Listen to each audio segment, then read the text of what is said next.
Evil Dead Rise. Groovy. So yeah, here we go, guys. This is one of the most anticipated movies of the entire year for sure. I saw the trailers for this thing and it looked freaking terrifying. Finally got a chance to see it with my brother last night as of recording.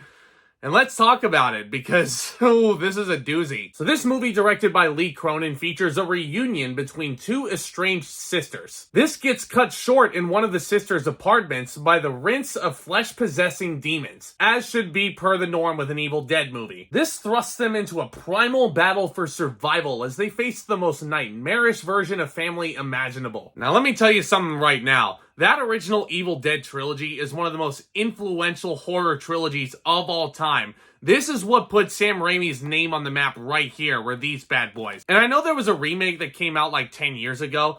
I've never seen it, so I can't outright claim my opinion on it and say, oh yeah, that one is the worst of the trilogy. I can't really do that. But needless to say, those original Evil Dead movies right there are the stuff of scary legend. Oh, and damn, I think Cronin just added his name to that list of immortals right there, because Evil Dead Rise was f***ing awesome. It's not just because you have the gory stuff and the scary elements, which are great. If you're gonna have a movie with Evil Dead in the title, you should expect something disgustingly brutal. My oh my, that's exactly what this movie is, guys. Director Cronin just gets it, guys. Because this cinematography and this shot composition, it really makes you feel like you're in this apartment with this family, who they set up brilliantly, by the way. And that's exactly what I'm talking about. It's not just a scary movie filled with brutal kills where they're using cheese graters and chainsaws and tattoo pens. No, it actually sets up this family with real-world, real-life problems, real-life conflicts,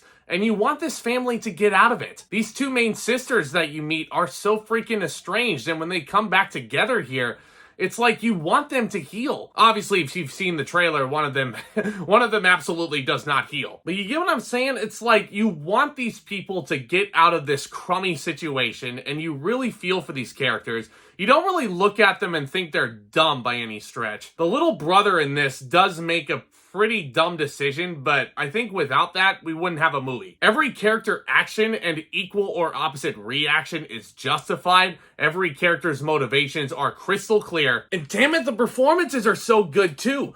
Sullivan plays our leading hero here, Beth. She is so good. Please give her more work. All the young children in this, Morgan Davies, Gabrielle, Echols, and Nell Fisher, especially the two sisters, God, I loved them. But I think if you watch the trailer, the show stealer has got to be Alyssa Sutherland as Ellie, the girl who eventually gets infected.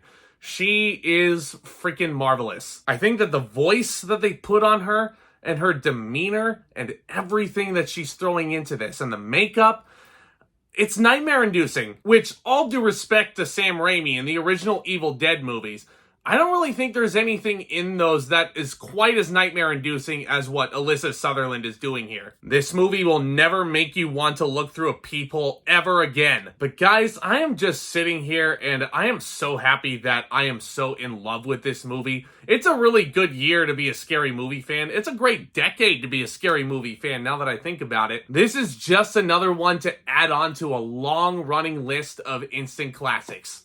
Cronin, I think, should be very proud of this movie. It's super well shot, super well directed. The location as well, I think, for a modern scary movie gives you a whole new look and a whole new alternative on what a scary movie can be. Because when you look at those original Evil Dead movies, yeah, your typical location is this isolated cabin in the woods, right? Well, now here they set it in an urban apartment, and the urban scene, top floor. That altitude is scary in and of itself. In case you're wondering, guys, yes, I would absolutely recommend checking this movie out when you can. If I were to nitpick anything about this movie, and trust me, it's really, really difficult. They do tell this movie in a non-linear form, number one. Like the very beginning and the very end of this movie, I don't think I was nearly as invested in. I don't think I was supposed to, though. I think that was just meant to set the stage for everything that was going on in the middle there. Which, might I add, the finale of this movie, oh my god, is it brutal. But I'm talking about the very beginning of this movie as the setup and the denouement.